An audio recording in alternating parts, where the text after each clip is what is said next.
Welcome to the second part of the lecture video on problem solving and creativity. This lecture video will highlight two major topics. One is on expertise, knowledge and problem solving, and lastly is on creativity. So first, let's discuss what is expertise. Even laymen or common people recognize that knowledge gained from experience, it greatly enhances the effectiveness and of course the efficiency of problem solving. And so experience do speak a lot when it comes to solving problems, or your experience in a certain field would most likely lead to more effective and more efficient strategies. What interests cognitive psychologists is the reason and mechanisms that make one an expert. So, why are experts more adept than novices at problem solving? And how does one become an expert?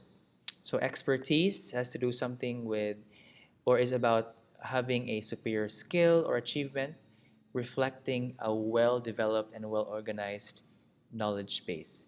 So, again, um, of particular interest in cognitive psychology between experts and novices is that what exactly is the um, significant difference in problem solving skills between experts and novices? What makes one an expert, and uh, how one becomes an expert? Okay, so there are certain elements that we need to see in the context of expertise.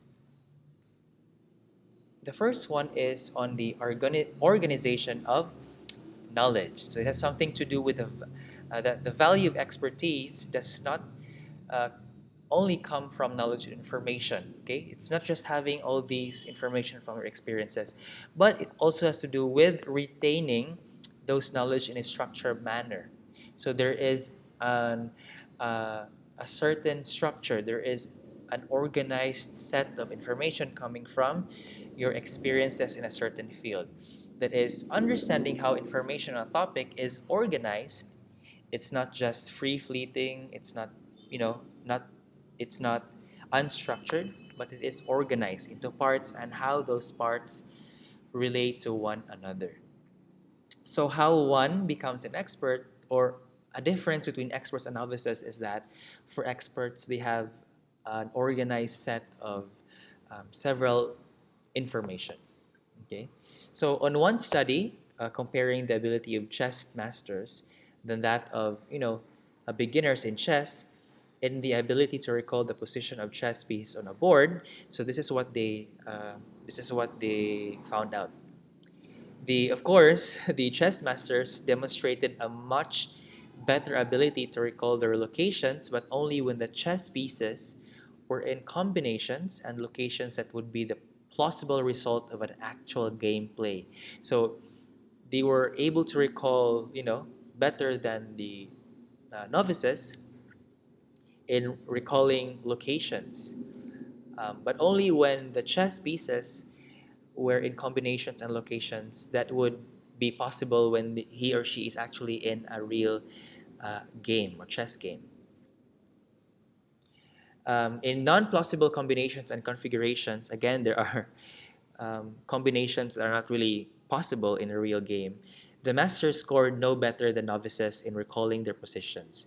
But in cases where it is what it were possible, then because of the organization of information, they were able to recall much better than novices. Okay, so experts in terms of organization of knowledge are able to elaborate their knowledge, are able to reflect on the problem solving strategies that they have, and they also tend to have um, more automatic responses compared to novices. Okay, so here we have a table that discusses the differences between the characteristics of an expert and novices. No? So there are different areas that they differ in terms in schemas, in organization of knowledge, in the use of time, in representation of problems, in work direction, strategy, etc., etc. So again, this table is found in your book. I don't need to read them one by one. Okay, but you would really see there that there are differences between experts and novices. So there are a lot. Also in automatization, efficiency, prediction of difficulty, monitoring, confronting unusual problems, and handling contradictory information. So there is really differences between experts and novices. Next is on long-term working memory and expertise. So here, aside from their ability to organize information, there's also a difference between the long-term working memories of experts and novices. So an expert frequently has to hold large amounts of information in their memory to perform a task. Okay, so it has been suggested that experts develop a long-term working memory in the area of expertise. So if you were to again compare the um, brain structures of novices and experts, you would see that there are differences in certain areas. So you would see there that for experts, they have a larger capacity to hold information in their area of expertise. So that's another um, a difference between experts and novices. And lastly is on the concept or on the issue on innate talent and acquired skill. Okay. Now, while expertise or being an expert is primarily based on knowledge and experience, you will never be an expert in, let's say, gardening unless you do gardening, or in painting unless you paint yourself. Again, but there remain significant differences in individuals of similar levels of experience. And so, individual abilities and differences may also play a role in expertise. Whether or not you have the same, I mean, even if two people have more or less the same levels of experience, but these would still, but again, individual abilities would still play a role on this concept. So these significant differences are attributed to innate talent. So this gives support that some people are simply born with a knack for certain things, and that is true, right?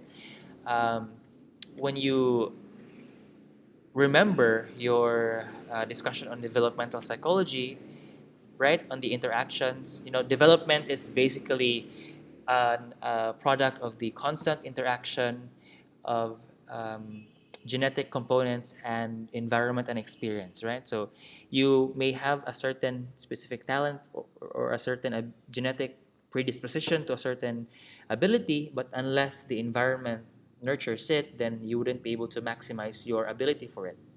But if your genetic predisposition also interacts so well with all the optimal environmental and experiential factors, then more or less you'll become an expert in that field. For example, music or arts. Okay. The notion of innate talent is often regarded as a sort of mysticism in the scientific community, largely because there is a lack of adequate and tenable evidence in support that it actually exists. The studies that have been done generally count upon unusual cases rather than typical ones, and are based on the prima facie assumption that talent does exist. Okay? Um, it is reckoned that because some debilitating conditions are hereditary, that there also must be some facilitating conditions that are also hereditary. So this is a sensible theoretical perspective, albeit um, lacking any evidence. There is ample evidence that certain conditions lead to a subject being less capable than average at a given task, but little specific evidence of any condition that make them more capable than average. So again, this is still debatable within some literature. Ultimately, talent is a vaguely understood notion to which any of or all variances that cannot readily be explained are casually relegated to be dismissed rather than considered. So this is just on the debate on innate talent and acquired skill. Whether talent is really what gives a person an edge to expertise. Then we proceed to creativity. Now, what is creativity? Is it really more on how one can um, paint a picture well? Is it really more on how one can take a photo well? Is it really how one can turn a stone into a sculpture well? So let's try to see what creativity really is. So creativity is defined as the ability to create something original and worthwhile. Okay, so we should take note that not all original things that one can create is actually worthwhile or has value. No? So there are things that are also eccentric and unusual, but it doesn't really have any value. It's not worthwhile. It's not purposeful. Okay, so more or less, it's not creative at all. So what are the components of creativity? First is on the quantity of production. So creative people tend to be prolific and create a large volume of trash, among which there are few pieces of treasure. So creative people don't really, create a lot of what we can call creative pieces of artwork. It's just, again, really a few with a lot of trial and errors behind the scenes. Okay. Uh, Next is on the quantity of knowledge. Those that make worthwhile contributions, such as the famous people that we hear from history, from the books we read, are diligent in amassing knowledge, which enables them to understand existing principles and make connections. Of course, you cannot make a unusual, a fresh perspective unless you understand what's the mainstream perspective on certain things. Okay, so amassing a large number of knowledge is a essential component for being creative. Okay. Next is on personality factors. So what could be certain personality factors on most creative people? So to be creative, one must be willing to question the authority of conventional wisdom unless you are comfortable. I mean, if you're comfortable with mainstream, um, notions or ideas, then how can you be creative? How can you, if creativity is something of a fresh perspective or something new? Has to be optimistic about the possibility of discovering a better way, have the self confidence to pursue ideas, be inclined to non-conformity, have a high tolerance for personal risk, have the ability to pay attention, and lastly, have the tenacity to see the tasks to completion in spite of setbacks. So, if you could even remember your discussions on TOP, some of the theorists there discuss about what makes a creative person or a healthy person. You would see that some of the qualities here are also discussed in what makes a creative people for some theorists in theories of personality. What else? Um, the notion that creativity has an external component on the environmental influence has led to a wide range of activities that create an environment that is supportive for creativity. Again, the interaction between genetic predispositions and environment and experience. From bringing together people to interact with one another, placing various props, various materials, objects in their workspace, could be painting certain colors on a wall so that it creates an atmosphere for creativity. There is little evidence to suggest that any of this has a significant impact on the ability of a person to think creatively. Maybe there are some literature that would support, maybe some of them wouldn't. So there's a mix result in literature. Moreover, there is stronger evidence that an environment in which an individual is able to concentrate, free of distractions, is more conducive to create productivity. So again, you can alter your environment, but again, what is mostly supported in literature is a working environment that is optimal for concentration and free for distractions. Okay. Next is on the confluence of factors. Now, biographical accounts of creative individuals and ethnographical studies of creative processes, they generally identify multiple factors that may facilitate creativity. which is to say that each of these factors you see here contributes to creativity but is not solely sufficient to cause creativity. So again, they influence but not again the cause. So it's generally observed that highly creative individuals first are supported by more of these factors than those who are only moderately creative. So what are those factors or qualities? One, creative individuals have moderately supportive early family lives that are also relatively chilly in terms of affection and nurturing. So that's the first quality. Creative individuals also tend to be remote, neglecting or abandoning relationships with others even to adulthood. So if you remember, if I'm not mistaken, Carl Rogers' um, definitions of a creative person, right? They value their own privacy, they but they still go with positive and satisfying relationships. Is it Carl Rogers? I also let me. Well, you need to review as well. Okay, so that's another quality. And third, highly creative individuals tend to become focused exclusively on a specific field of study rather than having broad interests among which they divide their energy. So they are not jack of all trades. So they are really master of one. What else? Most creative individuals showed an early interest in their field, specifically in exploring uncharted territory or testing assumptions.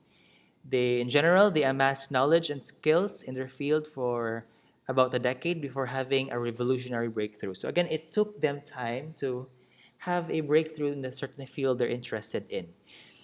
It is often seen that they have a second breakthrough within a decade of their first, which tends to be more comprehensive and integrative but less revolutionary. And lastly, individuals in scientific fields tend to have fewer breakthroughs than those in more creative endeavors. Okay? So creative acts themselves tend to follow a buy low, sell high pattern. A creator generally recognizes a hidden potential in an idea that others do not seem to value. So they focus great amounts of time, energy, resources, developing something that others regard as important. So that's something that separates them from from the average. When the breakthrough occurs and it's recognized, particularly when others recognize the idea as important and wish to play along, the creator sells off his idea and moves on to another problem that needs attention. So that's how they differ from less creative individuals. So that's it for this lecture video. I hope you learned about problem solving and creativity. So thank you for listening and keep safe.